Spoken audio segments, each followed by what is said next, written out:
देखिए, महिलाओं के साथ जो हो रहा है बॉलीवुड में, ये कोई नई चीज़ नहीं है, क्योंकि इनका बॉलीवुड का क्या ट्रेंड रहा है और ये किस बहाव में बढ़ते हैं ये समझ में नहीं आता। क्योंकि अभी आप देख लो, अब बिग बॉस चलता है, एक बाहर की पॉर्न स्टार हमारी सनी लियोनी आती हैं, महेश भट्ट जाते हैं, यहाँ के लोगों को जो इंडियन एक्टर एक्ट्रेस हैं उसको छोड़ के, जिस लड़की को हिंदी बोलने नहीं आता, जबकि हिंदी हमारी मातृभाषा है, हिंदी बोलने नहीं आता, लेकिन वहाँ से सनी लियोनी को उठा के लाते हैं, मूवी बनवाते हैं, उसे भूत चुड़ैल वाली मूवी देते हैं उसको। वहीं पे उर्मिला मातोंडकर को सॉफ्ट पॉर्न स्टार बोला जाता है, बॉलीवुड वालों को मिर्ची लग जाती है।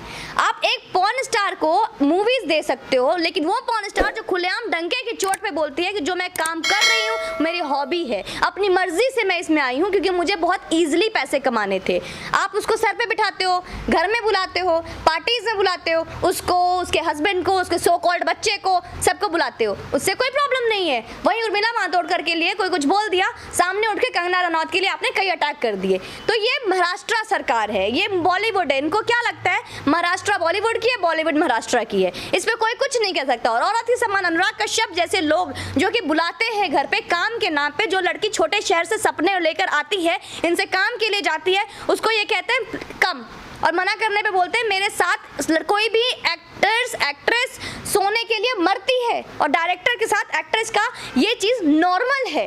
तो ये अनुराग कश्यप जैसे डायरेक्टर को नॉर्मल कैसे लगता है, मुझे ये समझ में नहीं आता। लड़कियों को यूज़ कैसे करते हैं, क्यों?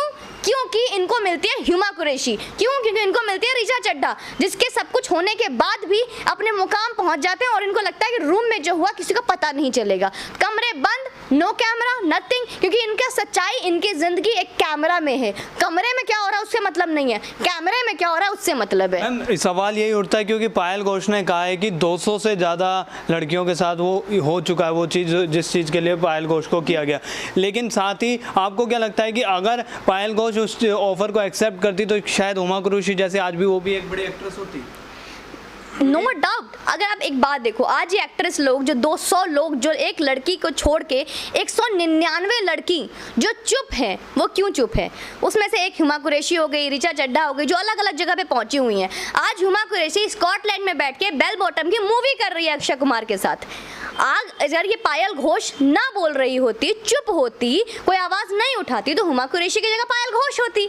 आज हुमा कुरैशी ने आवाज़ खोला नहीं कि वापस अपने गांव में पहुंच जाएंगी जहां से बिलोंग करती हैं। तो ये तो सिंपल सी बात है, जो लड़की चुप रह गई वो आगे चली गई। और सिर्फ ये हुमा कुरैशी या ऋचा चड्ढा नहीं है, बहुत है इसमें, बहुत लोग इस चीज़ के शिकार हुए हैं, लेकिन जो आज नहीं बोल रही हैं और शायद भविष्य में भी नहीं बोलेंगी, क्योंकि उनको बहुत चीज़ें प्यारी हैं, अपना पैसे प्यारे हैं, नेम प्यारे है, फेम प्यारे, कुछ अपने परिवार की इज्जत के लिए चुप है, कुछ उनको लगता है कि अब जो हो गया वो हो जाने दो, इस बात से भी चुप है, और कुछ इसलिए भी चुप है कि पायल घोष जैसी लड़की जो आवाज़ उठाती है उस पर खुद जो लड़कियां हैं, वहाँ की जनता है, वहाँ का सरकार है, कोई सपोर्ट नहीं करता, और आज वही बदनाम होकर रह जाती है। उसकी सच्चाई, उसकी हकीकत, उसके साथ जो बीता हुआ कल गंदा सच सामने आ जाता है, लेकिन उसको इंसाफ नहीं मिलता। क्यों? क्योंकि जो खरीदार है वो सिर्फ महाराष्ट्र सरकार है। मैम, आपको क्या लगता है कि खेलों की तरह क्या लगता है बॉलीवुड में भी सरकार को डोप टेस्ट की नीति अपनानी चाहिए कि डोप टेस्ट हो तभी कोई फिल्म कर सकेगा? ये कुछ नहीं करेंगे, ये लोग कुछ भी नहीं करेंगे। अब हमें सिर्फ इतना ही उम्मीद है,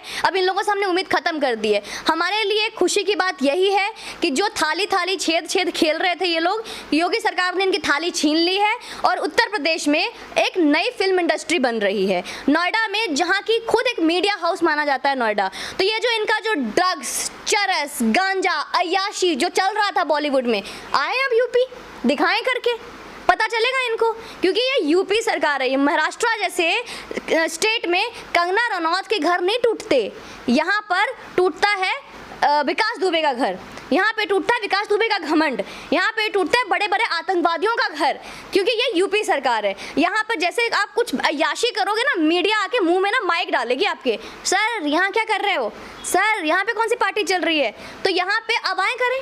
तो ये चीज़ें अब बंद होंगी, और यहाँ पे जो प्योर पवित्र जिसे कहते हैं ना, वो वापस होगा। तो अब इनको बुरा लग रहेगा। अब इस पे जया बच्चन क्यों नहीं बोल रही है? अभी बीइंग अ पार्लियामेंट्री, अभी तक तो आप बहुत इंग्लिश झाड़ रहे थे वहाँ पे कि आपके साथ गलत हो रहा है, बॉलीवुड को बदनाम काम किया जा रहा है। योगी जी भी तो एक सीएम है, योगी भी तो एक पॉलिटिक्स में है। आप योगी जी को कोई नहीं पूछते कि आपने हमारी थाली क्यों छीन ली।